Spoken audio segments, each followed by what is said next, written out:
Praise the lord. అందరూ బాగున్నారండి. ఈరోజు మనం విమానాన్ని కనిపెట్టిన గొప్ప సహోదరుల గురించి తెలుసుకుందాం. వారి జీవితాన్ని తెలుసుకుందాం.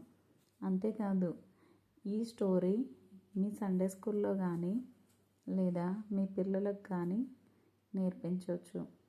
తెలియజెప్పండి. ఎందుకంటే ఇది సండే స్కూల్లో కూడా ఉపయోగపడే స్టోరీ.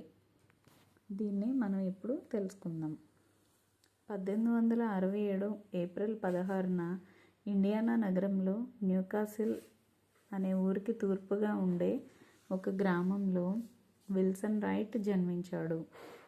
ఆయన బిషప్ మిల్టన్ రైట్ మూడవ కుమారుడు. బిషప్ మిల్టన్ యునైటెడ్ బ్రెదరన్ చర్చ్లో సేవ చేస్తుండేవాడు.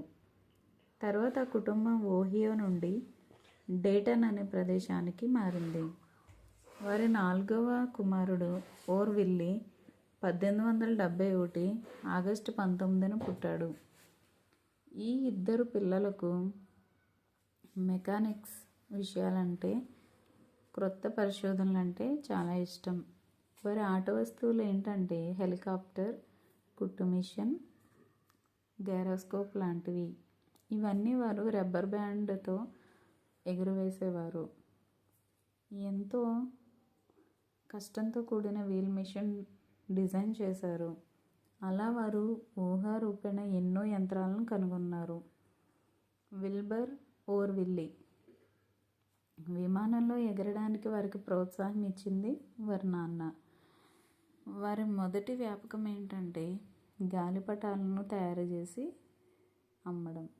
1899లో విమానయంత్రం గురించి అంటే ఏరోనాటిక్ ఇంజనీరింగ్ చదవాలని నిశ్చయించుకున్నారు. వారికి స్కూల్ చదువులే లేవు. మరి స్కూల్కి వెళ్ళి చదువుకోకుండా ఇంజనీరింగ్ ఎలా చేస్తారు? కానీ వారికి ఉన్న జ్ఞానాన్ని బట్టి వాళ్ళు ఏంటన్నది వారు నిరూపించుకున్నారు. వారి విజ్ఞానంలో మొదటి మెట్టు గ్లైడర్ కనుక్కోవడం. మనిషిని మరికొన్ని బరువులను మోసే యంత్రాన్ని కనుగొనడం. 1900 సంవత్సరంలో విల్బర్ ఓర్విల్లీ కనుగొన్న గ్లైడర్ విజయవంతమే, కానీ దాన్ని అదుపు చేయడంలో కొంచెం కష్టాలు ఎదురైనాయి. దేవుని సృష్టిలో పక్షులు వినీలాకాశంలో ఎంతో బ్యాలెన్స్గా ఎగిరే విషయం వారికి మేలుకొలుపు కలిగించింది. బైనాక్యులర్ సహాయంతో అవి ఆకాశంలో రెక్కలు చాచి పక్షులు ఏ విధంగా ఎగురుతున్నాయని, ఎంతో సులువుగా ఎలా ఎగురుతున్నాయని పరీక్షించారు. ఆ ప్రకారమే గ్లైడర్ రెక్కలను ఆకాశ పక్షుల రెక్కల వలె మార్పు చేసి ప్రయత్నించారు రైట్ సోదరులు. వారి పరిశోధనలు పురోగమనం సాధించాయి. 1901 సంవత్సరంలోనే వారి పరిశోధనలు విజయవంతమైంది. అనుకున్నవి అనుకున్నట్టుగా జరగక సాంకేతిక లోపాలు ఏర్పడి చిట్ట చివరకు 1903 సంవత్సరంలో శీతాకాలంలో రైట్ సోదరులు తమ పరిశోధనలను ప్రయోగించాలనుకున్నారు. వారికి పరిస్థితులు అనుకూలంగా లేకపోయినా సరే వారి సోదరి కేట్కు రాసే ఉత్తరాల్లో తమ సంతోషాన్ని వివరించేవారట. ఏదేమైనా ఆదివారం మాత్రం పని చేయకూడదని స్థిర నిర్ణయం తీసుకున్నారు. వారి పరిశోధన ఫలభరితం కావాలంటే శీతోష్ణ స్థితులు కూడా అందుకు అనుకూలించాలి. దానికోసం ఆశగా ఆతృతగా ఎదురు చూస్తున్నారు. చిట్ట చివరకు 1903 డిసెంబర్ 17న విల్బర్ ఓర్విల్లీ తమ ధ్యేయాన్ని సాధించారు.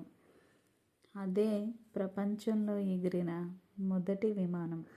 ఓర్విల్లీ మొదటిగా 37 మీటర్ల దూరాన్ని 120 అడుగుల ఎత్తులో 12 సెకన్లలో ప్రయాణం చేశాడు.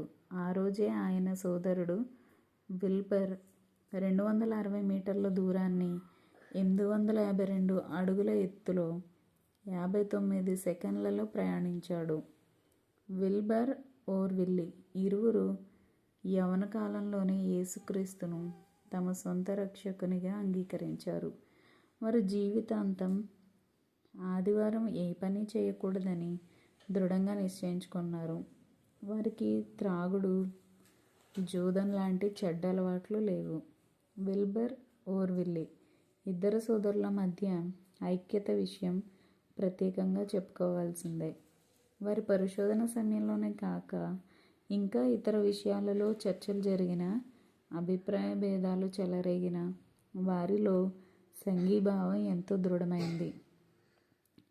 వారి శరీరాలలో భయంకరమైన వ్యాధులు వచ్చినా సంతోషంగానే జీవించారు. వారి పరిశోధనలు గుర్తింపు పొంది పేరు ప్రఖ్యాతి పొందినప్పుడు వారేమీ గర్వించలేదు. ఎంతో విధేయతగా బ్రతికారు. చూసారండి, విన్నారు కదా.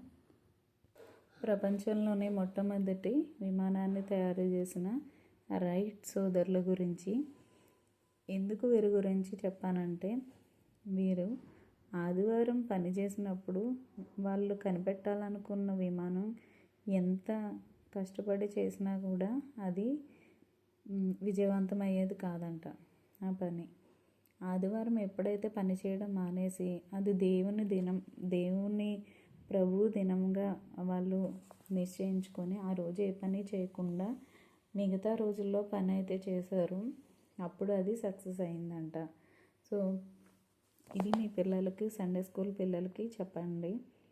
ఆదివారం మనది కాదు, అది ప్రభు దినం కాబట్టి ఆ రోజు మనం ఖచ్చితంగా సండే స్కూల్కి వెళ్ళాలి, చర్చ్కి వెళ్ళాలి అని మనం ఇప్పటి నుంచే పిల్లలకి నేర్పిస్తే వారు కూడా వారి జీవితాల్లో ఏది చేసినప్పటికీ విజయవంతంగా దాన్ని చేయగలుగుతారు. ఇదండి స్టోరీ. తప్పకుండా మీ పిల్లలకి నేర్పించండి. ఈ స్టోరీ విని